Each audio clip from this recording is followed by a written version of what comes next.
Bismillahirrahmanirrahim. Assalamualaikum warahmatullahi wabarakatuh. Hari ini kita akan belajar subjek akhlak pelajaran 7 iaitu adab berhujah. Adab berhujah. Okey. Okey, kita masuk pada pengenalan 7.1. Berhujah adalah satu pendekatan untuk berdakwah. Islam menganjurkan kita berdakwah melalui 3 cara. Yang pertama, menyampaikan dakwah secara berhemah, nasihat menasihati, berdebat, berhujah dan berdialog dengan cara yang baik. Berhujah ni kita bercakap lah, menyampaikan sesuatu untuk berdakwah. Bukan cakap yang kosong, bukan berbual kosong, bukan cakap kosong. Dia cakap yang mengandungi unsur-unsur menyampaikan ilmu, iaitu berdakwah. Okey, seterusnya 7.2 pengertian berhujah. Apa dia pengertian berhujah? Berhujah ialah satu pandangan dan idea yang disampaikan oleh seseorang kepada orang lain. Maknanya, yang A menyampaikan kepada B. Itu namanya berhujah. Dia berhujah, dia bercakap. Okay. Berhujah ni pun ada adab-adabnya. Okey, yang pertama, kita tengok adab semasa berhujah. Mestilah berpakaian kemas dan sopan. Kenalah berpakaian kemas. Takkanlah kita nak cakap sambil telanjang pula kan. Berpakaian kemas, sopan. Yang kedua, menyampaikan hujah secara berhemah. Kena menyampaikan sesuatu perkara tu dengan berhati-hati. Jangan sampai mengganggu, menyakiti hati orang lain kan. Yang ketiga, isi kandungan mestilah sesuai dengan tajuk. Jangan tajuk lain, isi kandungannya lain. Kan? Kenalah sesuai. Kalau tajuknya solat, pengisiannya mestilah berdasarkan bacaan dalam solat ke, rukun-rukun solat ke.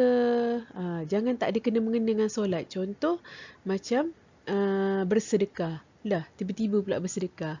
Kan tak ada kena-mengena dengan solat tadi. Jadi biarlah tajuk kita solat mestilah isi kandungannya pun mestilah benda yang sama. Okey. Yang keempat, ucapan tidak menyentuh perkara-perkara sensitif dan bersifat peribadi. Apa yang kita cakap janganlah sampai menyentuh sensitiviti orang. Janganlah sampai menyakitkan hati orang. Kita cakap yang baik-baik, benda yang sesuai. Okey. Yang kelima, menggunakan bahasa yang teratur, sesuai dan sopan. Yang keenam, menyampaikan kata-kata dengan berhemah dalam berhujah.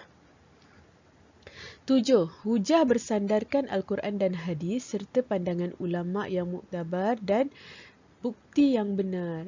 Kita nak cakap ni kenalah ada bukti. Buktinya apa? Ayat Al-Quran dan hadis Rasulullah. Yang ke-8, menggunakan kata-kata yang baik dan tidak menimbulkan pertelingkahan. Gunalah bahasa yang sopan, baik tadi kan. Janganlah kita sikit-sikit nak menyakitkan hati orang. Kita sikit-sikit je nak menyakitkan hati orang. Kita buka mulut je dah menyakitkan hati orang. Kan tak best lah macam tu. Kan kita kalau boleh kita nak bercakap ni biar semua orang nak dengar. Biar semua orang sukanya dengar kan. Okey. Seterusnya 7.4. Ciri-ciri berhujah yang baik. Mempunyai pengetahuan yang luas dalam tajuk yang disampaikan. Mestilah dia ada ilmu. Jangan dia cakap, dia pandai cakap tapi dia sendiri tak buat. Yang kedua, mampu mengawal dan menarik perhatian pendengar. Yang ketiga, mempunyai kemahiran melalui latihan dan pengalaman. Yang keempat, mempunyai keyakinan terhadap diri sendiri. Nak bercakap kita ada kena yakin diri kita sendiri. Jangan kita pun kan, tergagap-gagap. Maknanya kita tak yakin dengan diri kita. Kita kena yakin, barulah kita boleh bercakap. Yang kelima, mempunyai peribadi yang baik dan boleh mengawal emosi. Kenalah kawal emosi kita kan. Okey. Seterusnya 7.5 ciri-ciri berhujah yang tidak baik. Tadi yang baik, ini yang tidak baik pula. Okey, apa dia yang pertama? Berhujah menggunakan bahasa yang kasar dan kesat. Ni pun tahulah, awak sendiri tahu. Kalau kita menggunakan bahasa yang kasar, kata-kata yang kesat kan, tak payahlah saya bagi contoh, sendiri tahu kan. Okey, yang kedua, hujah yang disampaikan dengan ucapan yang gagap dan tidak lancar. Ni saya cakap tadi, sampai ke sudah kan, tak habis-habis. Okey, yang ketiga, berhujah dengan terlalu lama dan membosankan. Tak payah cakap terlalu lama sangat. Kalau kita bercakap, ceramah ke, apa ke, kan, jangan lama-lama sangat. Orang pun bukan nak dengar kita bebel lama-lama kan. Dia pun bosan juga. Kecualilah ada faktor-faktor lain macam contoh, dia suka buat lawak ke, kan. Dalam ceramah dia ada lawak, mungkin orang suka akan dengar kan. Lama pun tak apa. Tapi kalau dia tak pandai buat lawak, dia diam dan membosankan, tak payah cakap lama-lama. Okey? Yang keempat, tidak boleh mengawal emosi semasa berhujah. Dia tak boleh kawal emosi dia. Dahlah tengah marahkan anak ke, tengah marahkan sesiapa ke abang dia ke kakak dia ke kan. Lepas tu dia nak bercakap. Time tu lah dia lepaskan geram dia. Tak kena, tak boleh kawal emosi. Yang kelima, hujah yang dikeluarkan menimbulkan pertelingkahan. Ya, apa yang dia cakap tu membuatkan orang bergaduh. Baik tak payah cakap. Diam sahaja. Okey? Seterusnya, 7.6, akibat tidak beradab semasa berhujah. Yang pertama, hujahnya tidak memberi sebarang kesan yang baik.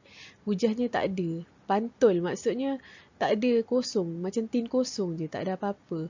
Okey, yang kedua, menjadi bahan cemuhan.